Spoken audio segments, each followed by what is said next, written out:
ఈ ఎఫ్ఎస్ఎల్ నుంచి వచ్చినటువంటి file report can't be manipulated. ఉప ముఖ్యమంత్రి గారికి తెలియని అంశం ఏంటి అంటే 2017లోనే ఈ రిపోర్టు 2014 నుంచి 19 వరకు ఏ గవర్నమెంట్ అమల్లో ఉందండి? మీరు మద్దతు ఇచ్చినటువంటి గవర్నమెంటే కదా, తెలుగుదేశం పార్టీయే కదా. అప్పటికి వైసీపీ అధికారంలోకి వచ్చిందా? గత ప్రభుత్వం అధికారం. ఒక పార్టీ మీద మీరు రాజకీయపరమైన ఎలిగేషన్లు చేయండి, కానీ ఆధారాలన్నీ ధ్వంసమైపోయినాయి అని ఒక కుక్కను చంపాలి అంటే ఆ కుక్కకి పిచ్చిది అని ఒక ముద్ర వేసి చంపేసే ప్రయత్నం ఒక ఉప ముఖ్యమంత్రి హోదాలో మీరు చేయొచ్చా? అసలు నువ్వు గనక ఉప ముఖ్యమంత్రి కాకుండా ఉన్నట్టయితే మీ ప్రెస్ మీట్లో లేకపోతే మీ మాటలకి ఈవెన్ నా పిఏ కూడా స్పందించేవాళ్ళు కాదు. ఈవెన్ మా పార్టీలో జిల్లా స్థాయి అధ్యక్షుడు కూడా స్పందించేవాడు కాదు. Because you are holding a honourable deputy chief minister post, I'm forced to clarify your remarks. I'm forced to counter your allegations.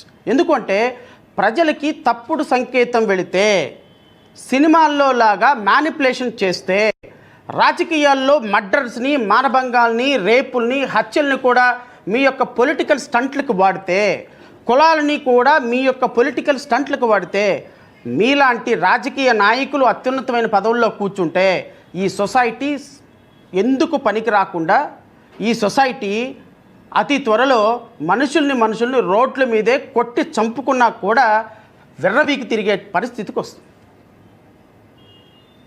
17/10/2017 ఈ పాపకు సంబంధించినటువంటి సిరాలజీ రిపోర్ట్ వచ్చింది. ఇది after the perusal of the above said documents in the light of the forensic science laboratory analysis report, I am of the opinion to the best of my knowledge and the belief that the above said deceased, అంటే పాప 14 సంవత్సరాల పాప, above said deceased cause of death is died due to abscina resulting from antemortem pressure over the neck with evidence of recent sexual intercourse prior to her death. ఈ పాప మెడ ఊపిరి ఆడక చనిపోయింది. చనిపోకముందు ఈ పాప ప్రయర్ డెత్కి సెక్సువల్ ఇంటర్కోర్స్లో పాల్గొనింది అండ్ అబ్డామెన్ నిండా కూడా sperm ఉంది అని గౌరవ ఉప ముఖ్యమంత్రి గారు చెప్పిన సందర్భం నేను కాదు, ఆ డాక్యుమెంట్ కూడా దీంట్లోనే ఉంది. సో 2017లో వచ్చినటువంటి ఈ రిపోర్టుని 2019లో వచ్చినటువంటి వైఎస్ఆర్సీపీ ప్రభుత్వం మ్యానిపులేట్ చేసింది అని చెప్పటానికి మనకు కాస్త సిగ్గుండాలా? మనకు కాస్త ఇంగిత జ్ఞానం ఉండాలా? ఈ పోస్ట్ మార్టం రిపోర్టు ఆ పాపని ఎవరో రేప్ చేశారు. ఎందుకంటే బిలో 18 years పాపతో సెక్స్ చేస్తే ఆ పాప కన్సెంట్ ఇచ్చినట్టు కాదు కదా. సో కాబట్టి ప్రయర్ డెత్కి ఆ పాప ఇంటర్కోర్స్లో సెక్స్లో పాల్గొందని పోస్ట్ మార్టం రిపోర్ట్ చెప్పినప్పుడు, ఆ పాపను ఎవరో రేప్ చేశారు అని చెప్పినప్పుడు ఈ రేప్ చేసిన వ్యక్తి ఎవరో ఫైండ్ అవుట్ చేయాల్సిన బాధ్యత ఉంటుంది కదా. ఈ రేప్ చేసినటువంటి వ్యక్తికి ఎవరైనా రేపొద్దున ఏం చేయాలి, రేపొద్దున ఎలా ఇతన్ని పట్టుకోవాలి అని చెప్పాల్సిన బాధ్యత ఉంటుంది కదా. రేపు సిబిఐ ఎంక్వైరీ వేయాల్సింది దానికోసమే కదా. సిబిఐ వచ్చి పట్టుకోవాల్సింది నిందితులనే కదా. మీ అంతటికి మీరే ప్రీ నోషన్ ఇచ్చేసుకొని ఈవిడ ఎవిడెన్స్ లేదు అని మీరు ప్రకటించేస్తే రేపొద్దున ఈ కేసులో సుగాలి ప్రీతికి న్యాయం ఎలా జరుగుతుంది? కాస్త అన్నం తినేటువంటి మనకి మనం తినే అన్నానికి కాస్త అయినా జస్టిఫికేషన్ చేసుకుంటూ ఒక హోదాలో మాట్లాడుతున్నామన్న ఏమైనా స్పృహ ఉందా మనకి ఉప ముఖ్యమంత్రి గారు? మన రాష్ట్రం కంత్రి మంత్రి ప్రోగ్రాంకి వెళ్ళిపోయి ఆ ప్రోగ్రాంలో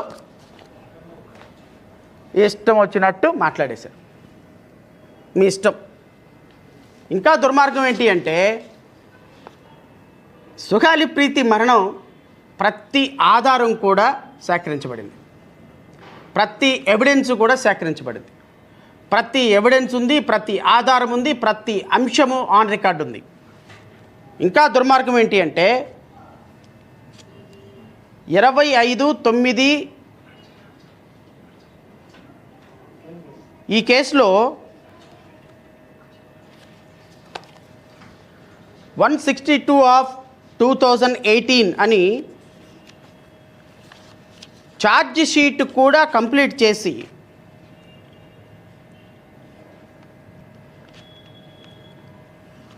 25/5/2018 అంటే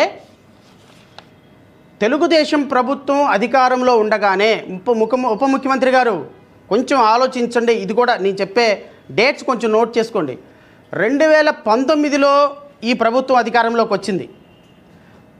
2018 మే నెలలోనే ఈ కేసులో విచారణ పూర్తయి సాక్ష్యాధారాలను సేకరించి 2018 మే నెలలో in the court of the special judge for trial of SC and ST's PO Act cases 6th additional district కోర్టులో కర్నూలులో పోలీసులు తెలుగుదేశం ప్రభుత్వంలో ఉన్నటువంటి పోలీసులు వేసినటువంటి ఛార్జ్షీట్ ఇది. ఈ ఛార్జ్షీట్లో వాళ్ళు పొందుపరిచినటువంటి వివరాలు ఏంటో కూడా నేను చదివి వినిపిస్తా. ఈ ఛార్జ్షీట్తో పాటు పోలీసులు వేసినటువంటి evidence 161 sub class 3 CrPC statements from LW1 నుంచి LW27 వరకు, అంటే 27 ఇండిపెండెంట్ సాక్ష్యాధారాలను విచారించి ఆ సాక్ష్యాధారాలని కోర్టులో ప్రొడ్యూస్ చేశారు. Number 1 post mortem certificate. నేను ఏదైతే ఆ పాపని రేప్ చేసి చంపేశారు, గొంతు ఊపిరాడక చనిపోయిందని చెప్పినటువంటి పోస్ట్ మార్టం రిపోర్టు కూడా కోర్టులో వేశారు. FSL report Hyderabad received on 19/9/2017. Project DNA 64917 of final report. FSL Hyderabad report 9/10/2017. Final opinion 17/10/2017. Minutes of CC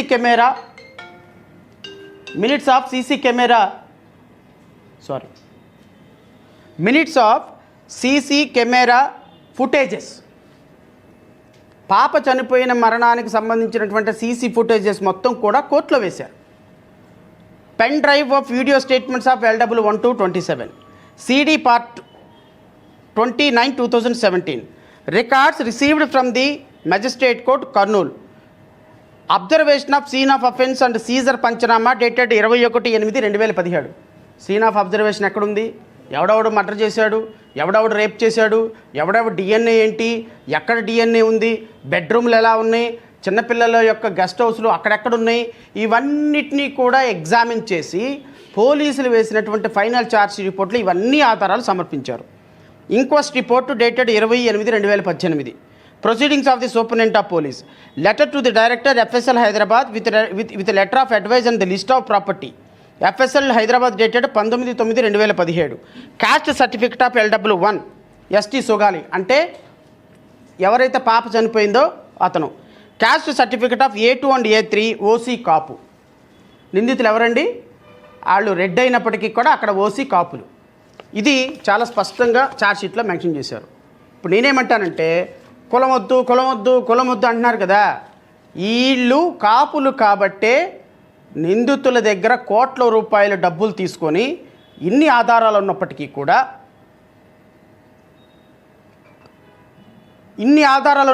కూడా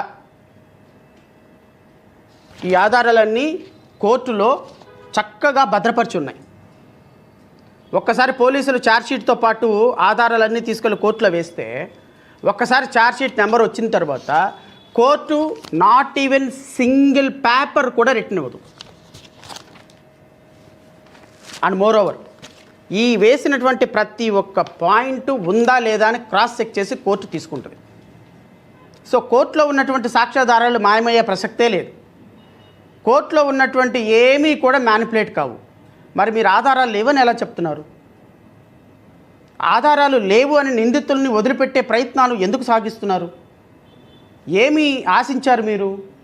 సుగాలి ప్రీతి కేసు నిందితులు కాపులు కాబట్టి వాళ్ళ దగ్గర నుంచి వాళ్ళకి ఏదైనా అన్యాయం జరిగితే కాపు ఓటింగ్ పోతుందని భయపడుతున్నారా? మరి ఇప్పుడు దాకా కులం ఏంటి మతం ఏంటి క్రిమినల్స్కి అన్నారుగా.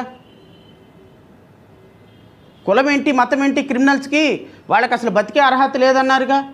ఈ రోజు నుంచి మా పార్టీ వాళ్ళు గలమెత్తుతారు, జనజీవన సంస్థలో కలిసిపోతారు, మా వాళ్ళు గజ్జలు కట్టి బండి వెనక బండి కట్టి అని పాట పాడతారు. ఈ రోజు నుంచి ఏ బండిలో ఉన్నావు కొడుకు అని ఎమ్మెల్యేలు ఎంపీలందరూ కూడా రోడ్ల మీదకి వచ్చి పాటలు పాడతారు అన్నారుగా. ఇదేనేంటి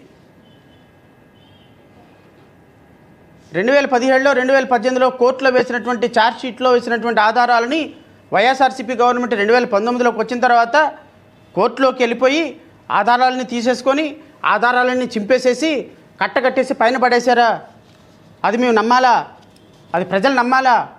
సుగాలి ప్రీతి వాళ్ళ చనిపోయినటువంటి వాళ్ళ అమ్మకి న్యాయం చేయకపోవడానికి కారణం అదే? అయ్యో నిజంగానే ఎంత పెద్ద అన్యాయం జరిగిపోయింది సార్. మీలాంటి వాళ్ళు ముఖ్యమంత్రి అయితే ఎంత సస్యశ్యామలంగా ఉంటుంది సార్. 2019లో వచ్చినటువంటి గవర్నమెంటు, 2017లో వచ్చినటువంటి గవర్నమెంట్, మీ గవర్నమెంట్లో సేకరించినటువంటి ఆధారాలని, కోర్టులో సమర్పించిన ఆధారాలని వెళ్ళి గోడదూకి వెళ్ళిపోయి స్టోర్ రూమ్లోకి వెళ్ళిపోయి తాళాలు బాలగొట్టి ఆధారాలన్నీ మళ్ళీ డిస్ట్రాయ్ చేసేసి వచ్చేసింది. పాపం మీకే ఆ విషయం తెలియక 2018లో గుండెలు బాదుకొని 2018లో అయ్యో రామచంద్ర, అయ్యో నాయన సుగాలి ప్రీతి దళిత మహిళ, ట్రైబల్ మహిళ, అయ్యో అని గొడవ చేసి పెద్దగా రంకెలేసి మైకులు లేకుండా పెద్ద మాటలు మాట్లాడితే 3 కిలోమీటర్ల దూరం వినపడింది మీ గొంతు అప్పట్లో. ఇప్పుడు వచ్చి రోడ్డు మీద కూర్చొని నలుగురిని పక్కన పెట్టుకొని ఎమ్మెల్యేలు ఎంపీలని మీరు మాట్లాడేయాలనగా నాలుగు చప్పట్లు కొట్టడం, మీరు మాట్లాడొద్దు అనగానే చప్పట్లు కొట్టడం, మీరు అరవద్దు అనగానే చప్పట్లు కొట్టడం, మీరు ఈడియట్స్ అంటే చప్పట్లు కొట్టడం, మీరు ఎందుకు పనికిరారు అంటే చప్పట్లు కొట్టడం. ఎందుకు చప్పట్లు కొడుతున్నారో వాళ్ళకి తెలియదు. మన నోట్లో నుంచి ఏది వచ్చినా కూడా చప్పట్లు. ఆ సినిమాలో బ్రహ్మానందం గారికి చిటికల సన్మానం లాగా మీకు కూడా ఆ చిటికల సన్మానం చేస్తున్నారు వాళ్ళు అక్కడ కూర్చొని. ఆ హాల్లో కూర్చొని నాకు అదే అనిపించింది నిన్న. మీరు ఏది మాట్లాడినా చప్పట్లే. ఎందుకు చప్పట్లు కొడుతున్నావు?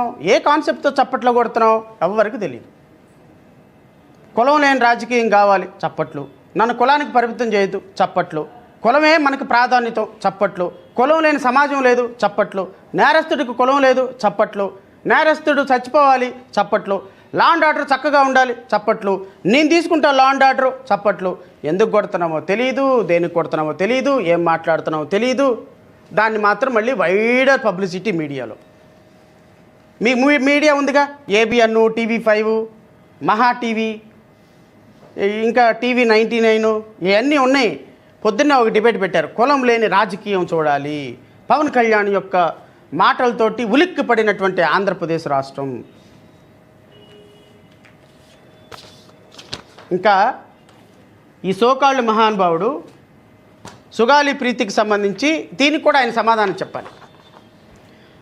ఆయన ఏమన్నారండి, ఇంతకుముందు సిబిఐకి ఏదో జుజుబీ లెటర్ ఒకటి రాసేశారు, ఆ జుజుబీ లెటర్ వల్ల ఏమవుతుంది సిబిఐకి, వాళ్ళు తీసుకోలేదు, వీళ్ళు చేయలేదు అని. అత్యంత ఇంట్రెస్టింగ్ ఫ్యాక్ట్ ఏంటి అంటే 24/9/2025లో ఆంధ్రప్రదేశ్ రాష్ట్ర ప్రభుత్వం సుగాలి ప్రీతి కేసుని సిబిఐకి హ్యాండ్ ఓవర్ చేస్తూ ఇచ్చినటువంటి జీవో. నేను చదివి వినిపిస్తా. GO MS number 141 dated 24/9/2025. Delhi special police establishment act, exercise of powers under section 5, investigation of the alleged rape and murder of the Sri Sugali Preeti, crime number 221 of 2017, Kurnool PS, handing over the case to the CBI. ఈ కేసులో సుగాలి ప్రీతి కేసులో పవన్ కళ్యాణ్ వచ్చిన తర్వాత, ఉప ముఖ్యమంత్రి అయిన తర్వాత, ముఖ్యమంత్రి చంద్రబాబు నాయుడు అధ్యక్షతన రాష్ట్రంలో నడుస్తున్న కూటమి ప్రభుత్వం, తెలుగుదేశం, జనసేన, బీజేపీ ప్రభుత్వం, కూటమి ప్రభుత్వం, కేంద్రంలోనూ రాష్ట్రంలోని మూడు గుర్రాల జోడు గుర్రాల సర్కార్ అంటారు మీ విలేకరుల భాషలో.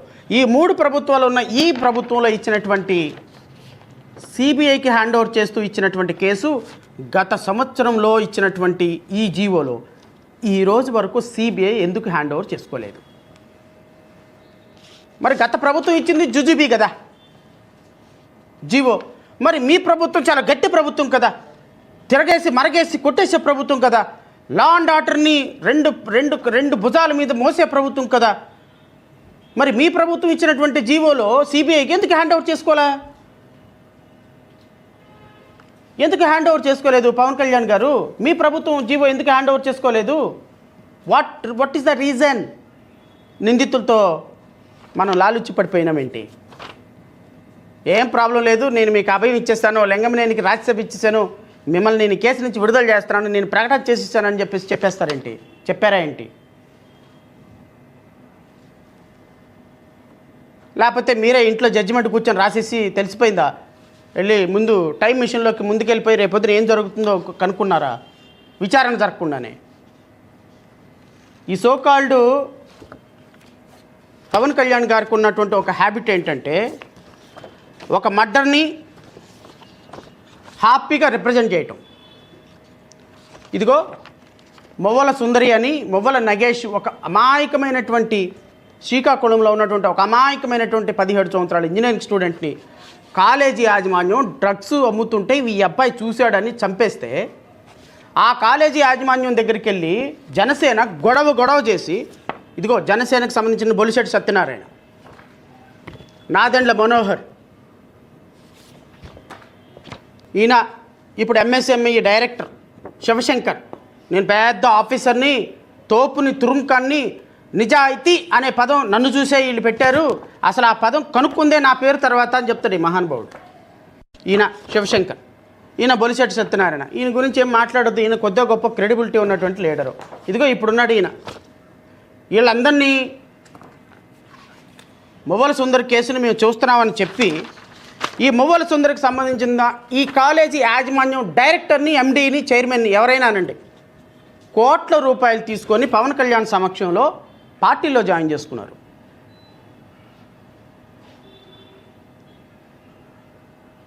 నిందితుల్ని పార్టీలో జాయిన్ చేసుకోవటానిక మీరు సమస్యల్ని రిప్రజెంట్ చేసేది. కాబట్టి సుగాలి ప్రీతి పాపం వారి కుమార్తె సుగాలి ప్రీతి చనిపోవటానికి కారణమైన నిందితులు రెడ్డి కాపైన కారణంగా వాళ్ళ దగ్గర కోట్ల రూపాయల డబ్బులు తీసుకొని సాక్ష్యాధారాలు మొత్తాన్ని లేవు అనే ఒక నెపంతో సిబిఐకి ఇచ్చాము అని ప్రపంచానికి చూపించే ఒక నెపంతో ఒక ట్రైబల్ బాలిక, ఒక ఆదివాసీ బాలిక, 14 సంవత్సరాల బాలికకి న్యాయం చేస్తానని ఉప ముఖ్యమంత్రి అయ్యి ఆ శవం మీద పేలాలు ఏరుకునేటువంటి నీకు అసలు న్యాయం గురించి, నీతి గురించి, నిజాయితీ గురించి, లా అండ్ ఆర్డర్ గురించి మాట్లాడే కనీస అర్హత ఉందా పవన్ కళ్యాణ్? నీకు హెలికాప్టర్లు సప్లై చేయడానికి ఇచ్చి వచ్చినటువంటి లింగంనేని రమేష్కి రాజ్యసభ ఇచ్చినటువంటి నీకు ఒక విలువలు ఉన్నాయా? ఒక సిద్ధాంతం ఉందా? నీవు నీ ఎమ్మెల్యేలని నీ ఎమ్మెల్యే రేప్ చేశాడని ఒక ఆడపిల్ల కేసు పెడితే కనీసం అతని పార్టీ నుంచి సస్పెండ్ చేయి నీవు ఒక 3-man కమిటీ వేసి దాన్ని చక్కగా మ్యానిపులేట్ చేసిన నీవు ఆడపిల్లల భద్రత గురించి మాట్లాడే నైతిక అర్హత ఉందా? నీవా ఈ రాష్ట్రానికి ఉప ముఖ్యమంత్రివి? నీవు చెప్తే మేము వినాలా? సంబా రాసుకో అనగానే రాసుకోవాలా? నీ నిజాయితీ గురించి, నీ కులం గురించి, నీ మాటల గురించి నువ్వు ఇప్పుడు ఉప ముఖ్యమంత్రి కాబట్టి నువ్వేం చెప్పినా నడిచిపోద్ది. ఈ 3 సంవత్సరాలు నడిచిపోతుంది. లా అండ్ ఆర్డర్ గురించి ఎవరెలా? లా అండ్ ఆర్డర్ ఉన్నవాడు 40 కార్లు వేసుకొని టాప్ మీద కూర్చొని కాలు ఇలా పెట్టుకొని టీషర్ట్ వేసుకొని ఇలా వస్తాడా సినిమాల్లో లాగా? మోటార్ వెహికల్ రూల్స్కి అది వ్యతిరేకం కాదా? నీకు ఆ రోజు లా అండ్ ఆర్డర్ తెలియలేదా? ఆ రోజే నిన్ను కూర్చోబెట్టి కాళ్ళకి కాళ్ళు, కీళ్ళకి కీళ్ళు యోగి ఆదిత్యనాథ్ ట్రీట్మెంట్ ఇప్పించినట్టయితే గత ప్రభుత్వం నీకు ఈరోజు ఈ మాటలు వచ్చాయి కాదు. ఆ ప్రభుత్వం చేతగాని ప్రభుత్వం, చావలేని ప్రభుత్వం. నువ్వు ఇక్కడికి ఆంధ్రాలోకి వస్తారంటే 400 మంది పోలీసులను పెట్టి ఆపటం తప్ప మనల్ని ఏం చేయలే. మాటలకి చేతలకి చాలా తేడా ఉంటుంది. గౌరవ ఉప ముఖ్యమంత్రి గారు దాన్ని తెలుసుకుంటే మంచిది. ఇక